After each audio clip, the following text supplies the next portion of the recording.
Alicia. Thanks for joining us. I'm really excited to talk about your book, TCM Imports. Thank you so much. I'm so excited to just firstly see you and catch up with you.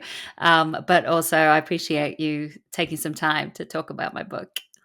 Yeah, and before we get started, I just wanted everybody to know am joined with Nikk Nelson, who is a staff writer for MovieJawn. Nikk, you want to say hi?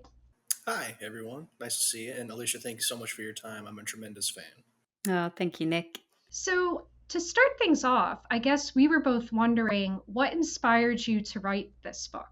Yeah, well, it's funny because in doing these interviews about my book, I am being reminded by people that I said after my last book, my third book, Girls on Film, that I was never going to write another book again. I was quite determined on that fact because it was such an undertaking to do three books in a relatively short amount of time.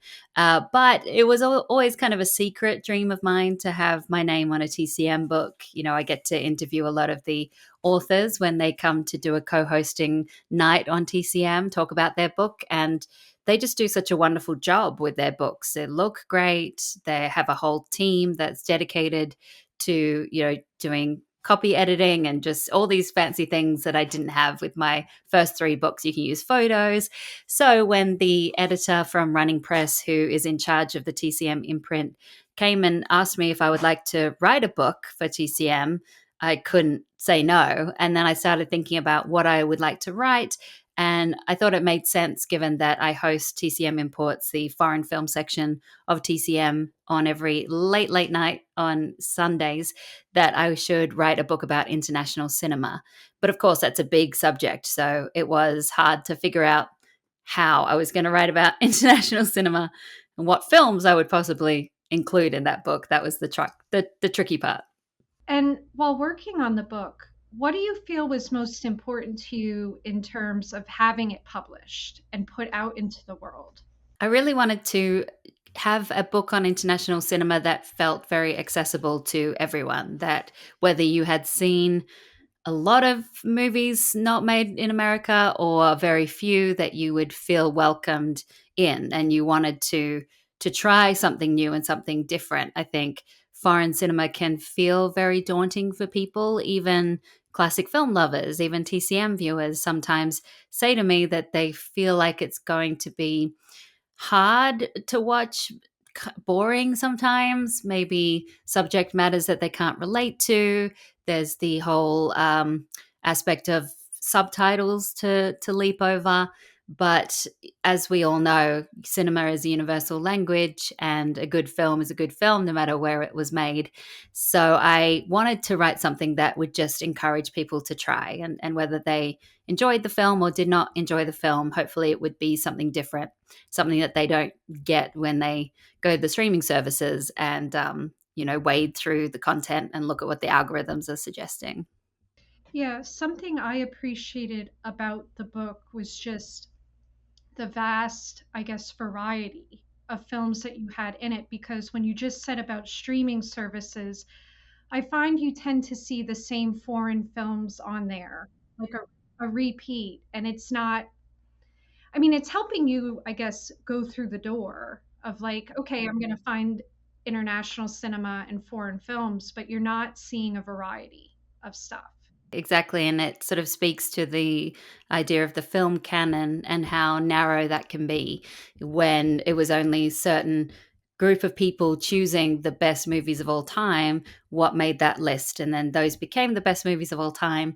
And yes, they are masterpieces that we talk about when we speak about the greatest movies of all time. But there are so many other films out there, and so many made by women and by people of color and made from all different countries around the world, that I wanted to make sure I had a broad variety.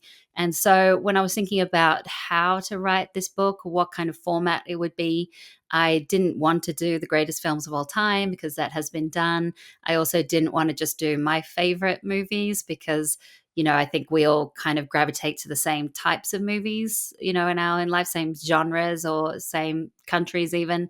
So to make it more eclectic, I thought about the way that I watch movies, and that is to watch them seasonally. So like Christmas movies. I know MovieJawn, you love doing this too, like Christmas movies at Christmas, scary movies around Halloween, noir movies in November. So I thought that could be a really interesting way to format the book. Again, make it accessible. So something you could keep on your coffee table and pick up when you're in fall and you feel like watching a fall movie. But also in doing that, it made the list much more eclectic than I think it would have been if I had chosen the films without that lens to look at them. So it is a wide variety of films from high art to low art and everything in between. Not necessarily my favorite films either, just films that I really wanted to write about and that would be interesting to write about. Yeah, which was actually something both Nick and I were wondering. Were there any new to you films, like when you were working on the book? Yeah, because I wanted to make sure that I included films that were outside of my own comfort zone or outside of my own knowledge. So I asked lots of different people that I know who are cinephiles, including Hemrani Vias, who is the programmer for Imports. And I asked, a friend down the road who has thousands of DVDs. So I said, okay, what would you include? And what's a Christmas movie that I'm not thinking of? Or what movie? I know Hemrani was really helpful with like what Bollywood movie I should choose. I wanted to pick something from Bollywood, but that is not my area of expertise. And so she turned me on to DDLJ, which is the most popular Bollywood film ever made. It has been playing continuously in a theater in India since it was released in 1995. So 30 years it's been playing continuously. People still go and watch this film in India. And actually, I just saw the new movie, Nice Indian Guy or Nice Indian Boy. It's a really funny romantic comedy and they reference that movie a lot. So it was completely new to me, but it was so interesting to watch. Also, another new to me movie was called Paris Pickup, which is a French film noir set at Christmas time. That's a great film, although it is hard to find. I did want to include movies that you can actually find to watch. That one is tricky, but it is worth tracking down. And then also Spring in a Small Town, which is a film from China. And I was looking for another spring movie. And this one is available on YouTube. And it's a very poetic movie to watch. It was surprising to me. And that's always the joy of film, right? That there's new discoveries to be made. Even if you think you have seen a lot of movies in your life, there's still more to see, more to learn. I love that. The book finally made me watch Lady Snowblood. Yay. It has been on my watch list forever. I know Nick watched it too and also loved it. And I don't know if you had a chance to see what HBO Max has finally done a little bit with the TCM imports. Yes. One thing, like, because I kept a cable subscription for the longest time just so I could watch Turner Classic Movies, but I eventually had to let it go. And I noticed that they added a TCM channel on HBO Max, but one of the things that I missed most were the intros from you, from Ben, because that's really what I thought made a lot of that special. So I was really happy to see with Lady Snowblood that they actually included your intro to the film. Yes, I did special intros for Max, which was really fun to get to do that. They went through all the films that are available on Max that feature in my book, including Lady Snowblood, and so I recorded special intros for them. So I'm glad you watched it. Yeah, it's great. I feel fortunate because so my husband, because he loves me so much, we keep the cable. Yeah, just for TCM. But the thing that we love is that TCM does have a Roku app. And I love it because I never have to worry about missing anything because everything shows up there. And as Nick said, it does include the intros. So I catch them all. But I do feel bad for people that can't get TCM. Yeah, it's very expensive. And I know TCM is on one of the premium packages for cable subscribers. And that, just makes it very expensive, particularly if you're only really watching TCM and you're not watching many other channels, which is exactly true for me. I use YouTube Live TV, which is slightly less expensive. It's still, fairly pricey. But I do the same as you, Rosalie. I watch the Watch TCM app on my Apple TV, which is great because then I don't have to wade through any other channels. I can just go straight to TCM, and then they have all the films available there to watch. Can I ask, did you grow up watching TCM, or kind of your origin story? How did you get to the channel? Yeah, I didn't watch TCM. I wish that I had been able to, but we didn't have it in Australia. And we didn't really have anything similar either. So when I grew up in Australia, my dad was really into classic films. And so he introduced me to classic films from a young age. And my sisters and I used to watch a lot of classic films together. And there was a guy on late night television called Bill Collins, who was kind of like a Leonard Maltin. He had his own version of Leonard Maltin's movie guide, like Bill Collins's movie guide. His nickname was Mr. Movies, and he would introduce the movies, the classic movies, and give some context, much like TCM. So that was the only similar thing that I had growing up.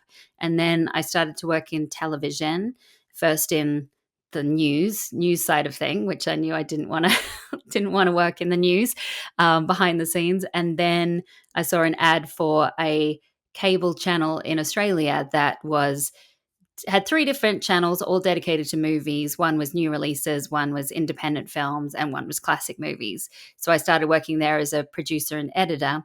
And through that, I saw how we had a reporter who worked in Los Angeles who got to interview all of the big stars and all of the big filmmakers. And I'd started doing interviews on camera at that point. So I thought that'd be fun. So I quit everything. I moved to LA. And once I moved to LA, I saw TCM, and that became my very specific goal. In must have been the beginning of 2011. I sat down with my notebook and I thought, okay, let's write a plan for my life, some direction that I'm going in, because it was hard when I moved to LA. I couldn't work in a bar or a restaurant or have any kind of regular job. The visa I was on only allowed me to work in television. So it was very specific, and only with film journalism. So I had this goal to work for TCM one day. I didn't know if it would be in front of the camera or behind the camera. And I had that in my mind for, 6 years, 6 years, thinking about that and what skills I would need if I wanted to be a TCM host, try to learn more, get better with my, on camera skills. And then it so happened that I was doing a podcast dedicated to classic film, just for something to do and to talk about classic film. And the owner of the podcast studio said, What's your dream job? And I said, Oh, I would love to work for TCM. And he said, Well, I know the head of talent at TCM if you'd like me to put you in touch. And I said, Just give me one more year. I didn't feel ready. I was like, Let me just work on this a little bit longer. And then a year later, I said, okay, I'm ready. And it just so happened to be the time when TCM was launching Filmstruck, their streaming service with Criterion. So I met with the head of talent, Darcy, and she was lovely. And because I was talking a lot about foreign films as well as classic films, she thought that I would be perfect for Filmstruck. So I did an audition process for that, ended up getting Filmstruck. And then 2 years later, when that shut down, I was moved over to TCM. And as soon as I started on TCM, I said to Ben, would you mind if I host TCM Imports? Because he used to host it. I said I would love to do that section, being foreign films and international cinema. And luckily he said yes. So here we are. That's so awesome. I never heard the whole timeline. Yeah. I know. I'm a big believer in writing things down and then thinking about the steps it would take for you to get there. And that's what I've done this whole time with books and everything. Yes, I am the exact same way. I have a notebook, and then when I get to that point, I'm like crossing it off. So, like last year, quit job. Yes, I know. That was a big one for you. I'm so proud of you for doing that. Thank you. Um, so now I have to get back to where we were. Let's see. Oh, I wanted to know if you were to recommend an entry point into foreign films, and this might be tough, so take a minute, but like if you had to pick like three movies where someone would start and essentially, get into watching international cinema? Well, a movie that I personally love, but I know that a lot of people have derided for being too sweet, too saccharine, too feel good is Amelie, the French movie. I mean, it's such a beautiful film. I know it really was an entry point for many people. And for myself, I had watched foreign film growing up. Being in Australia, we had a lot of foreign film in cinemas and on television.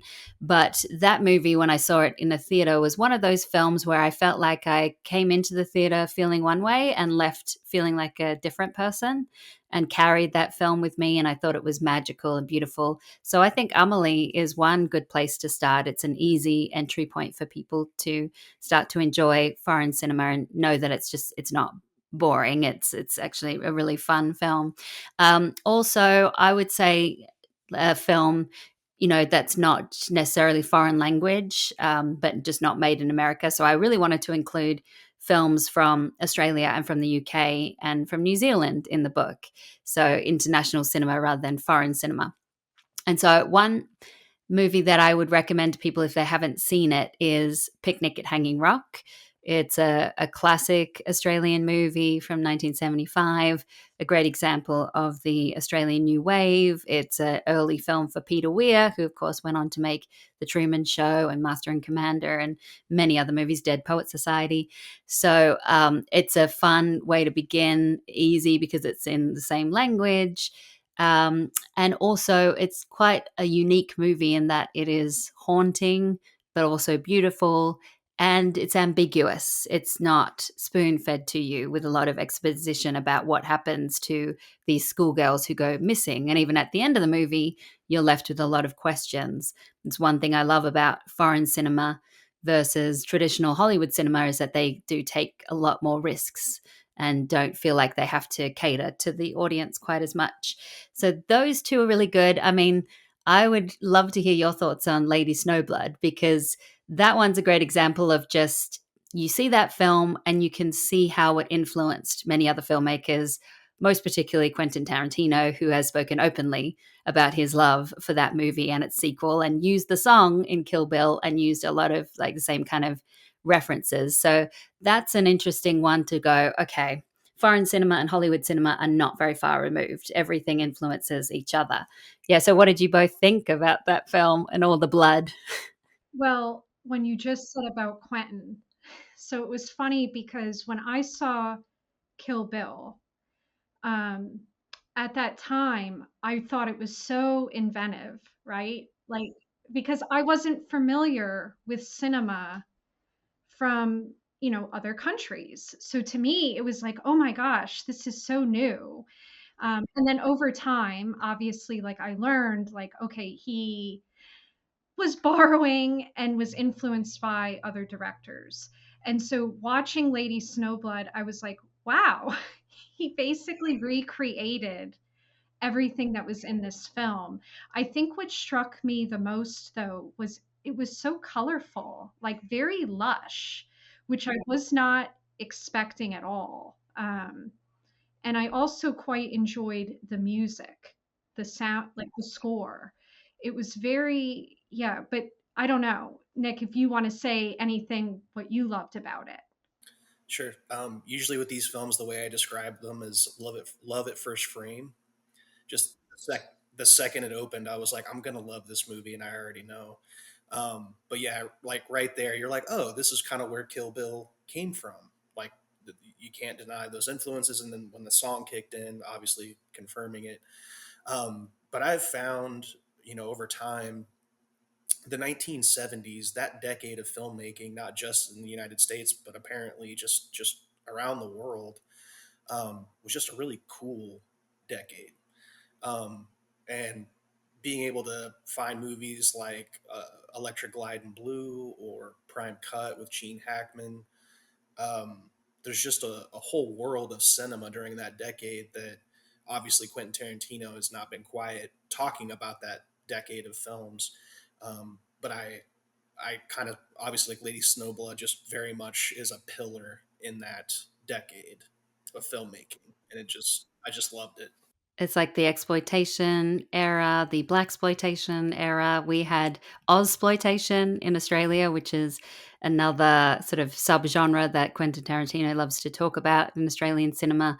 Really a time for experimentation. So you do get to see, as you say, Nikk, the similarities with what was happening in Hollywood at the time, what was happening around the world. And another great thing about writing this book and talking about international cinema in general is that you get to talk about so many facets of the film, not only the filmmaker and the actual making of the movie, but how it influenced other filmmakers and also what was happening at that time in the country, politically, socially. It's all a product of how that movie was made. Same with, the new French New Wave of the 50s and Italian neorealism of the 40s. They're all in reaction to something that had happened in the country. And that's really rewarding to get to learn about so much more than just film. And I have to say real quick, I miss TCM Underground so much. I know, yes. I know. I love TCM Underground. That was definitely a place where I would find a lot of those gems too. Yes. Miss that, Miss Millie being at TCM. Yeah. Yeah, actually, I think that's what led me to that film Wicked Wicked. I don't know if you've seen that, Nikk, but it's like a film where it's like a split screen, but the whole time, like through the whole film. It's very wild. Yeah. Yeah, I haven't seen that either. Yeah, it was on there. And so yes, I think we all miss TCM Underground. Mm. How about, did you ever get inspired to go to a location or visit another country because of a film that you watched?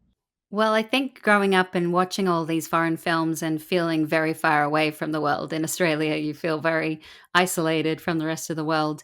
You know that you have to travel very far to go to any other country.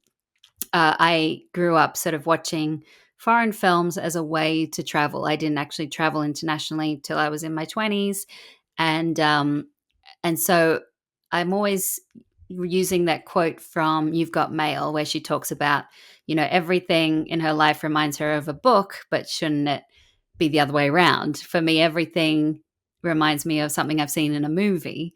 It probably should be the other way around. So when I go to a foreign country, that usually reminds me of a film that I've watched. And I do try to, whenever I go somewhere new, go to a location of a movie or try to seek out a location, try to do something like in Paris, for example. I went to the Two Windmills, the cafe where Amelie works, and I got the creme brulee, and I did the tap tap tap on the sugar top, all of that kind of cheesy stuff I'm really into. Or again, in Paris, following the same route as Cleo in Cleo from 5 to 7, Agnes Varda's movie. You can kind of do the walking tour, and it kind of makes sense as to how the film was laid out. So, and then I did that show for a long time for Focus Features called Real Destinations, which was on YouTube. And that was literally about going to locations of movies. So that was such a fun show to do, particularly with something like Pride and Prejudice from 2015, to get to go to the actual locations of the houses. So yeah, I try to do that whenever I can. Yeah, I feel like there's definitely been movies. Well, you mentioned Amelie because that was also a movie that I feel changed something in me the first time I saw it. And I was so fortunate enough to see it in a theater when it was out. And immediately after that, I was like, I need to go to Paris. Yeah, exactly. I have to go. And we did eventually go and we did the same thing. We went to like the different places. Yeah, you have to do it. It's so fun. I was wondering if there was any films that didn't make the cut in the book, and if there was a particular reason why. Yeah, I tried to give myself a couple of rules when it came to choosing movies, and one of them was to only pick one film per filmmaker. And so that was hard when it comes to someone like, Ingmar Bergman, Eric Romer, the French director, who directed a lot of films set in seasons. Yasujiro Ozu has many films like late autumn, early spring. Yeah, Eric Romer did a whole series of films set in different seasons. So that would have been really easy for me to choose a bunch of movies made by those directors to fit in with my seasonal theme. So the hard part was looking at filmmakers like that and trying to choose one film out of their filmography that I would want to include, and where would I include it, which season. So that was a lot of difficult decisions around that. Also, it was hard to try to get to as many countries as possible. So I realized at the end that I had a lot of films made in France. I mean, not surprisingly, because France has been so dominant outside of Hollywood when it comes to world cinema. But even films that I thought I was picking that weren't French, like The Double Life of Veronique is by Krzysztof Kieślowski, who is a Polish film director, but it's all set in Paris mainly and spoken in French. And I was like, oh, damn it. Um, Black Girl from Senegal is, they all speak in French, and then it takes place in France. So there was no real getting around that, but I did try to limit myself when it came to like not too many films from France, not too many films from Australia. That would have been easy to do. Too many from the UK. So I tried to balance it out as much as possible. So that was where the tough decisions came in. And do you recall what your first experience was watching a foreign film? Do you remember what movie it was? I don't remember what movie it was. Like I said, growing up in Australia, we have a lot of foreign film content. I mean, our television shows are partly British and partly American. And I think that's why Australian actors are really good at doing both British and American accents, because we grow up being surrounded by it and listening to it. I can't do a good American accent, so don't ask me to do that. But also, yeah, in the cinemas, it was just full of foreign films, and on television. So I'm sure it was a British film of some kind. My dad was really into Monty Python and all of those movies. So those for sure. But the one that I remember the most is Amelie, because of the reasons we said. Like, that one had a real impact on me. And after that, I tried to make more of an effort to see international cinema. I saw it, like you, in the theater. And from there, I thought, okay, I really need to do more work on watching more foreign films. And during my teen years, I had tried to sort of cross off all the must see movies, but I didn't have much of an appreciation for them at the time. I would watch Seven Samurai just to tick it off my list, but it wasn't till much later, when I started learning more about film, that I came to appreciate, why that movie is called a masterpiece. Yeah, and actually, what you just said about, trying to watch movies as a teen, similar to you, after I saw Amelie, I remember going to like Blockbuster and I was trying to find more foreign film, but obviously the selection was very limited. And I mean, that is one good thing about streaming now, is there's just so much available that you can go on and most likely find it somewhere on the internet. I know you mentioned YouTube, but YouTube is wonderful because there are just gems that people upload on there. And I mean, until they get taken down, Yeah. you can enjoy it and at least get to see it. Exactly. And Criterion Channel is another one. I think, 95% of the movies in my book have Criterion releases or are on the Criterion Channel. And I definitely used a lot of their existing research, because they do such a good job with all of the interviews and the essays written about each of those movies. Now there is so much more access. I mean, we probably had a bigger foreign film section at my local video store than you did with Blockbuster, but still, it was hard to find a lot of these movies. Again, just sort of the usual suspects were there, but nothing really much deeper than that. And I had gotten my Leonard Maltin movie guide as a teenager. I remember asking for that for Christmas. Santa brought it to me, and I would try to go through all of his 5-star movies, or 4 stars, whichever they were, the top rated ones, and go down to the video store and ask for those. But now you can just look them up on streaming. I think the problem now with streaming is that A, not everything is available, as we mentioned, but B, curation becomes more important. It's like, how do you find these movies? Is it through the TCM hub on Max? That's one way to find movies. Or is it through, Criterion Closet videos when stars mention their favorite movies? Whatever way it is, I think it's important to have curation and recommendations from people so you just have an idea of where to start. My book, for example. Right, your book. And I was going to mention, my husband and I with MovieJawn have been doing more in-person events where we're just literally setting up in a cinema. Usually we try to pick more like repertoire films, but it's just so in our magazine, it's only featuring like older cinema. Like we don't really put anything new per se, but it's just interesting because I think one of the things people love about it when they pick it up is seeing a movie they never heard of. Exactly. And because the issues are themed, somebody can find an issue and they're like, oh, I love horror. I can look at this and find movies I've never watched. So I agree with you about the curation, especially because a lot of the streaming channels, it tends to be content they're trying to push us to watch. So sometimes I don't feel like, I guess I'm making a discovery. Yes, yeah, exactly. And I think that also that word discovery is important because that's what we all did as budding young cinephiles. Like we were trying to discover movies. And these days, with the algorithms, they do push you to select a very small amount of content. And it's usually, if you like this, then you'll also like this. Whereas the joy of discovery is finding something completely different that you had no idea about and that you didn't know that you would love, but is now your favorite movie. Like that is so fun and exciting.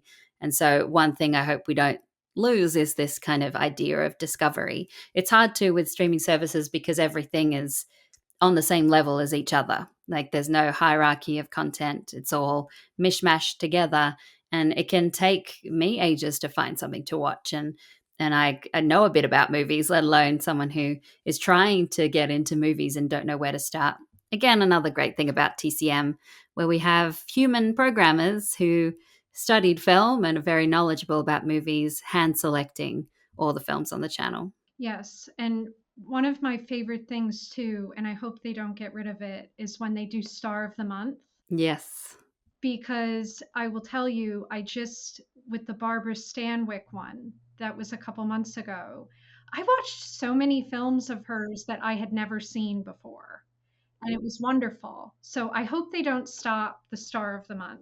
No, I don't think they will. Yeah, and that's one of my favorite things to write. I write my own scripts, and so when I get to write and research a star of the month, it's really fun and rewarding because I try to go in chronological order so then I'm learning more about what that star was doing at that period of their life, and I always see movies I've never seen. I mean, it's amazing that I every month when I get my TCM assignments, yes, there's a lot of them I have seen, but there's always movies that I've never seen. And that's so fun and exciting. Yeah, because the Star of the Month, it really does a deep dive of their filmography. And yeah, with her, I had seen quite a number of her films, but they were always the ones that everyone tells you to watch, like Double Indemnity. Like, Christmas in Connecticut. Yeah. yes, that's another one and I love that movie. Me too. So, something we've been asking at MovieJawn to different guests and folks that either talk with us or we interview, if you were stuck on a deserted island, what movie would you take with you? And you have no idea how long you'll be stuck there, and you can only take one movie. What would it be? That's so hard. I mean, yeah, I was thinking the other day about what are the movies that I've seen the most in my life, and they probably are Christmas movies because I watch them every year.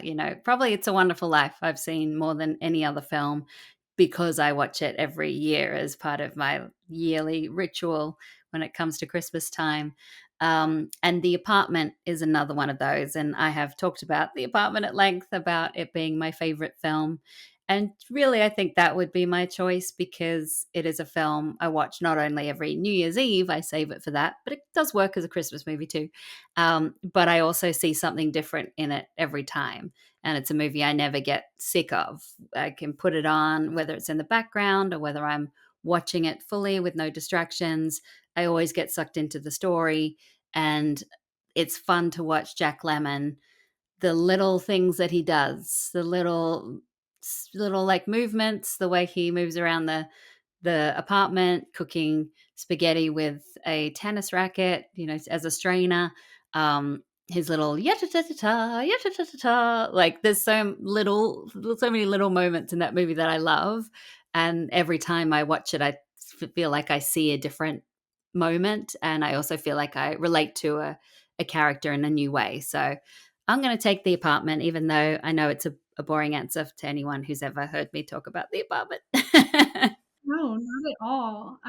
It's been really interesting to hear people's picks, and some people get very, very overwhelmed by the question. Yeah, It could really happen. I know. Yeah, it's a tough question.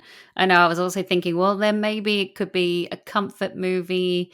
I mean, I do love the Nancy Meyers movies for that reason. Like, just feel like it depends how dire my deserted island is. If I need comfort, not Castaway though. I'm not going to take Castaway with me. I did just watch My Favorite Wife. Oh yes, They played this during the 35 millimeter fest at Ambler, and that was such a treat. And then it was fun asking people after that this question, because then they were like, well, I could be stuck there like she was for 7 years. exactly. And then come back and find that my husband has declared me dead. Yes.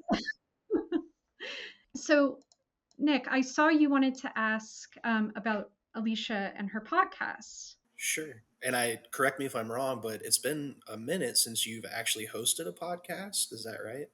That's right. I do host the HBO podcast for The Gilded Age, co-host with Tom Myers, and that's coming back for a third season, which will be fun.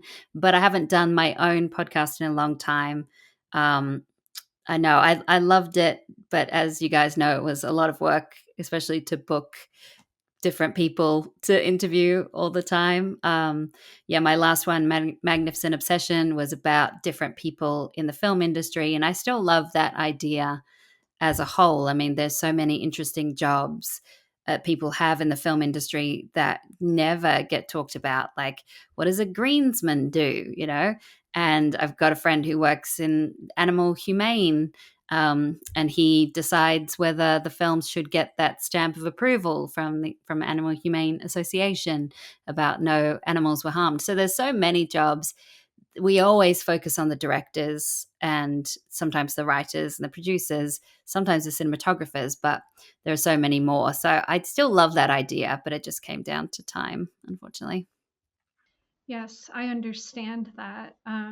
What's been nice about with MovieJawn growing is we've gotten more people that are interested in doing other types of writing.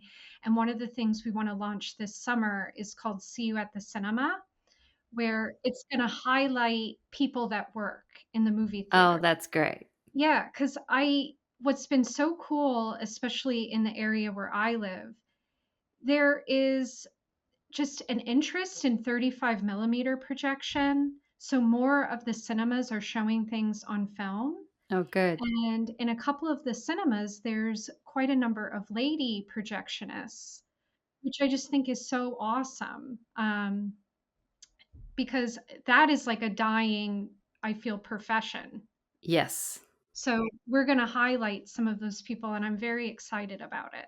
Oh, that's such a great idea. Here, where I live in Maine, I am on the board of an old, like 101-year-old Art Deco theater called the Strand, and you realize how many people work so hard to put these films on, and how hard it is to get people into the theater, and supporting these theaters, which often run very close to the edge financially. Takes a lot of money to run a movie theater, and you sort of live or die by every single movie screening. I've been helping out with the programming, and that's been fun. Of course, you have to put aside, like, what do I want to see, and you think about what does the community actually want to see. It's been fun to bring some classics there, but yeah, same at the Strand. We had a female projectionist doing 35 millimeter, and we still have a 35 millimeter projector, but dying art form too. So I love that you're highlighting that.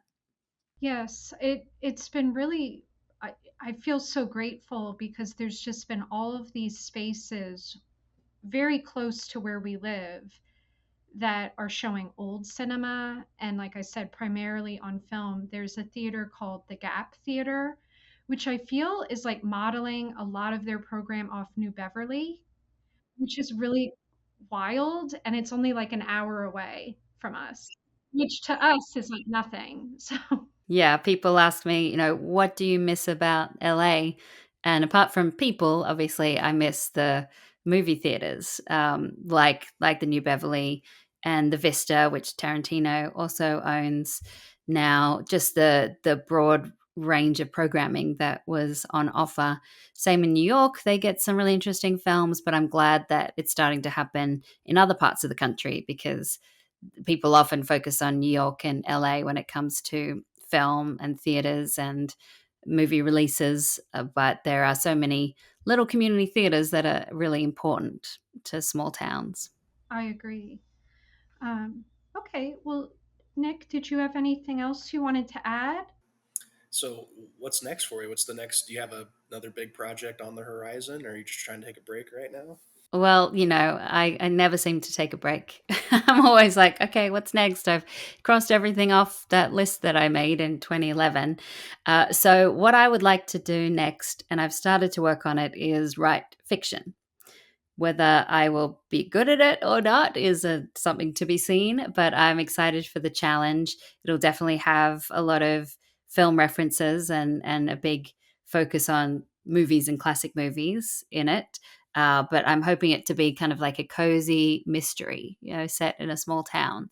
So I'm going to start working on that. And then apart from that, just still continuing with TCM, and then, yeah, the Gilded Age podcast coming back soon, but that's it, and then try to take some breaks in between. That's awesome. I can't wait to read it. Oh, thank you. I have noticed more so that there's been books popping up which relate to classic cinema, and I think you know her, Maureen. Yes. Yes, Maureen from Entertainment Weekly. I love her books. Yeah, me too. They're so fun. And they all reference like old Hollywood. Yeah. I just read this other one too called Hitchcock Hotel. Ooh. Yes, and the author was clearly a Hitchcock fan because they dropped all of these types of references, not just to Psycho, but just Hitchcock films in general. Oh, cool. Okay, I'm gonna have to look that one up. That sounds great. It was a lot of fun to read, but I wondered while I was reading it how someone who maybe isn't familiar with Hitchcock would take it, but then again, it's you like the story makes sense, but you just may not be picking up on the little like inside tidbits. Yeah, that's always fun when you can read a book and you can just read it in general and follow the story, or you can notice all the little Easter eggs, that whole, like, if you know kind of thing, and then you can feel superior if you spot those over other people. It definitely inspired me afterwards to rewatch The Birds, which I had not seen in forever, and we got to watch it actually at a drive-in. Oh, fun. Yes, the only other time I had seen the movie was on TV, and I will say that seeing it on the drive-in was like watching it for the first time. Like it was a whole other experience, and it actually did scare me.